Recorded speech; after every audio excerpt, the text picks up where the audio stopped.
नमस्कार बच्चों, मैं उत्तरार्ध प्रथम प्रश्न पत्र की इस कक्षा में आपका स्वागत है।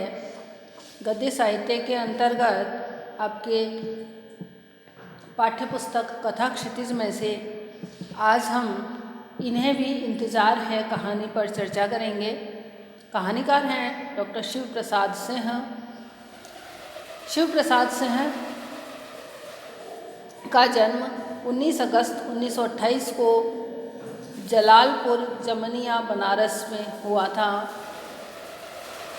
उनकी प्रमुख कृतियाँ अंधकूप, जो कि अंधकूप भाग 1 में बहुत सी कहानियाँ हैं, एक यात्रा सतह के नीचे भाग 2, अमृता भाग 3, अलग अलग वैतरणी, गली आगे मुड़ती है, मंजूषिमा, शैलूष, कोहरे में युद्ध, औरत, दिल्ली दूर है उपन्यास,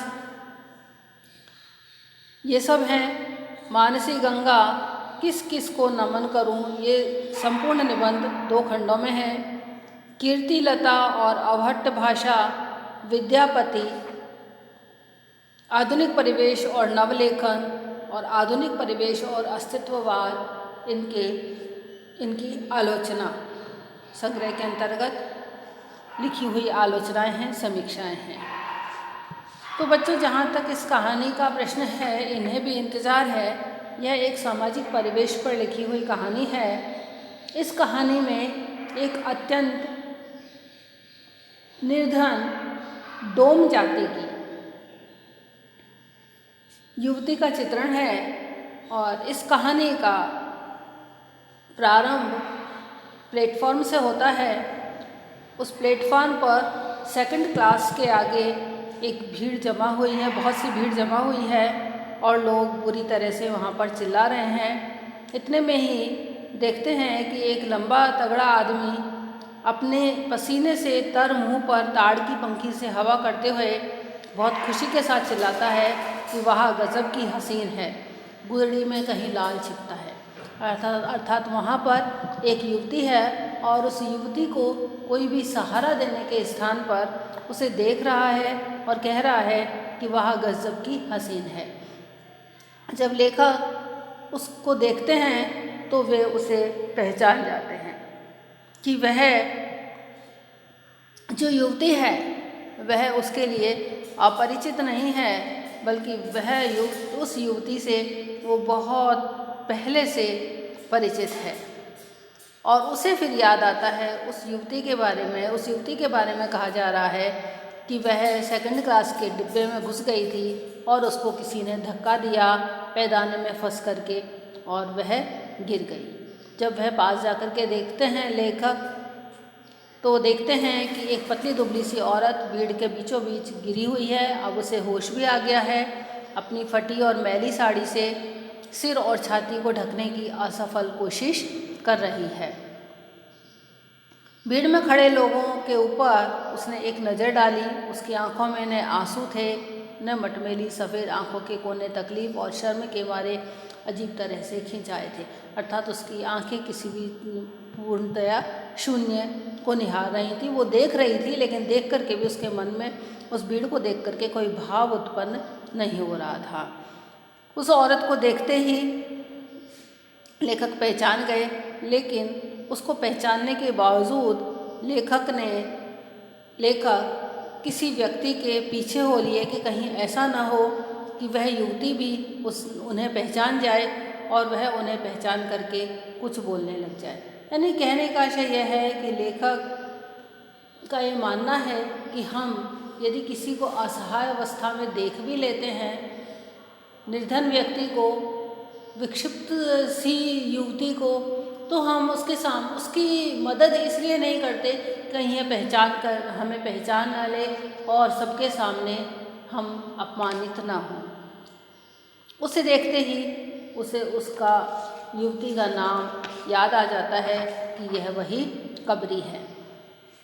और फिर लेखक भूतकाल में चला जाता है और फिर उसे याद आता है कि गाँव में कबरी, जो कि अपनी माता के साथ में जब किसी के घर में कुछ भी उत्सव वगैरह हुआ करते थे तो उत्सवों में जो जूठन बचती थी वह डाल दी जाती थी और वह अपनी माता के साथ उसी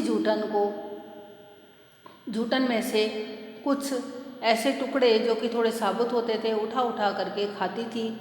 और इस तरह से वे दोनों माँ और बेटियाँ यानी कबरी और कबरी की माँ दोनों जीवन यापन करते थे। कबरी कई बार उनके गांव में आती रहती थी।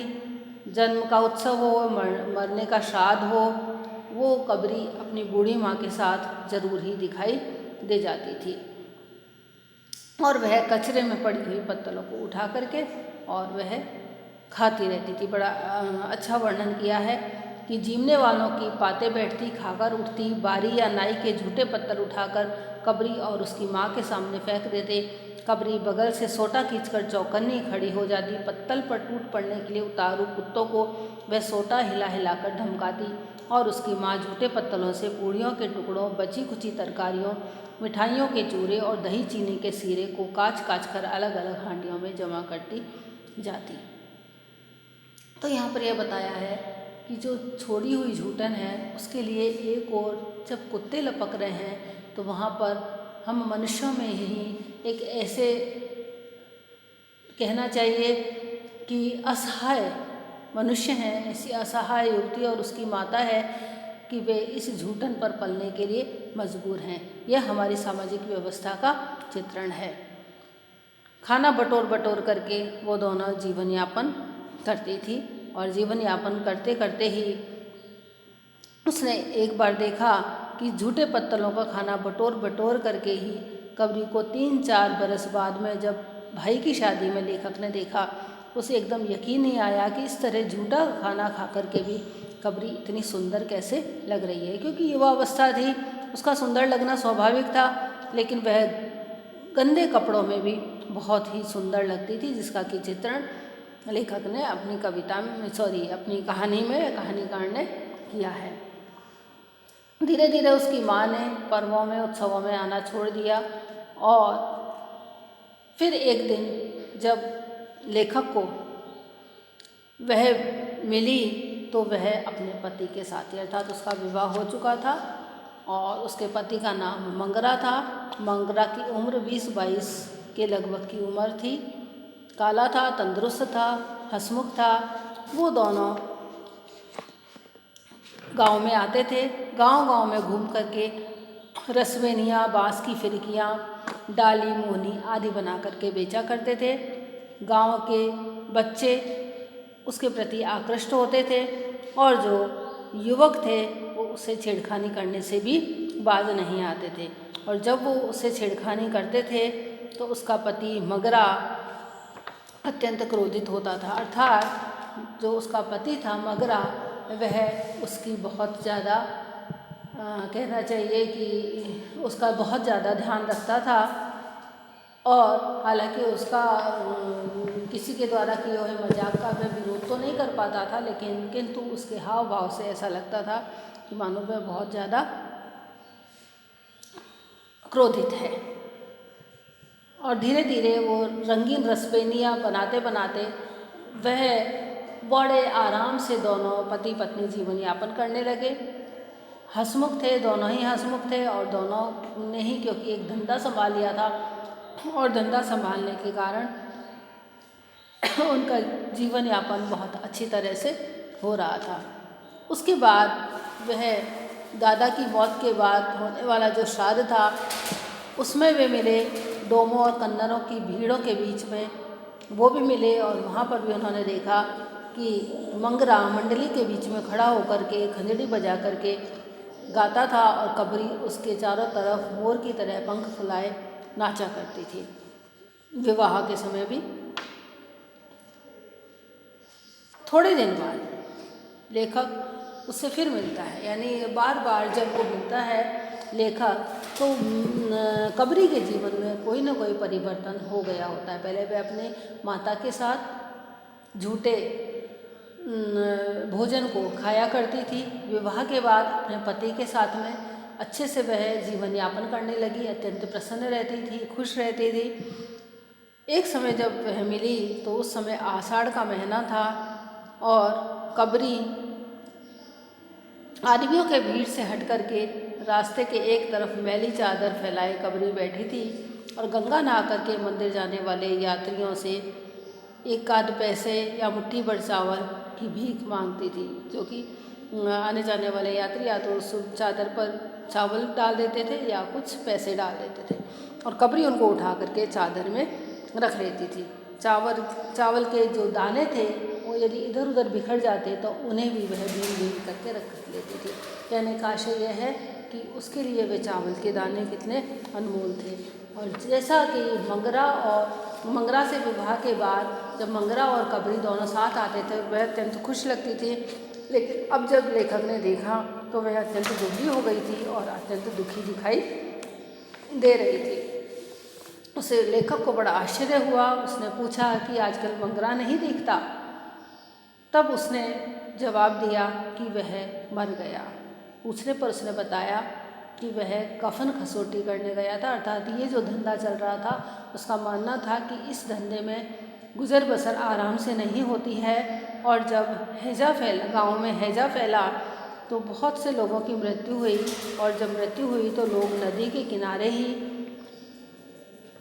लाशों को छोड़ जाते थे। तो मंगरा क्या करता कि कफन को उतार करके और लाश को नदी में बहा देता था और फिर स्टेशन पर ही कोई बनिए को वह कफन बेच देता था। वह बनिया उन्हीं कफन को धुला करके और वापस से पूरे दाम में बेच देता था। यानी वह इस तरह के काम करने लग गया था और रोज़ वह शराब पी करके आता था। धीरे धीरे उसे किसी तरह का कहना चाहिए कि हैजा ही उसे हो गया और जब हैजा हुआ तो उसको भी वह भी चलता बना, यानी उसकी भी मृत्यु हो गई। एक दिन शाम को लौटा तो बीमार था और आधी रात बीतते बीतते तो उसके जीवन की संध्या हो गई।